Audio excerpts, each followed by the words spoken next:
যেসব দেশের ভিসা পেলেন খালেদা জিয়া, উন্নত চিকিৎসার জন্য বিদেশে যেতে ইতিমধ্যে প্রায় সব প্রস্তুতি শেষ হয়েছে বিএনপি চেয়ারপারসন খালেদা জিয়ার।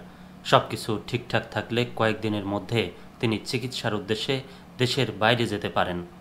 ইতিমধ্যেই দুটি দেশের ভিসা পেয়েছেন বিএনপি চেয়ারপারসন। ভিসা পাওয়ার দেশগুলো হলো সৌদি আরব ও যুক্তরাজ্য। এদিকে যে কোনো সময়ে যুক্তরাজ্যের ভিসা হাতে পাবেন তিনি। এর আগে ২৭ November BNP chairperson Begum Khaleda Zia American দূতাবাসে গিয়ে ভিসার জন্য ফিঙ্গারপ্রিন্ট দিয়েছেন।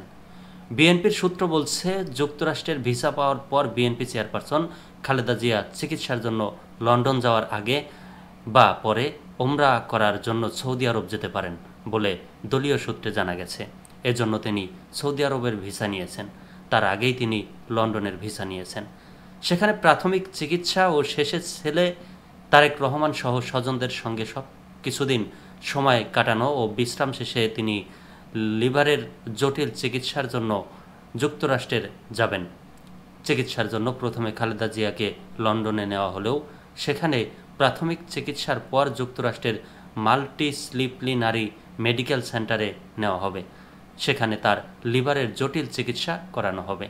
৭৯ বছর বয়সী সাবেক প্রধানমন্ত্রী খালেদা জিয়ার লিভার সিরোসিস, হৃদরোগ, ফুসফুস, আর্থাইটিস, কিডনি ডায়াবেটিস, চোখের সমস্যা সহ বিভিন্ন জটিল রোগে ভুগছেন। রাজধানীর এভারকেয়ার হাসপাতালে বিভিন্ন সময়ে বিশেষজ্ঞ চিকিৎসকদের সমন্বয়ে মেডিকেল বোর্ডের পরামর্শে তাকে দীর্ঘদিন চিকিৎসা নিতে হয়েছে।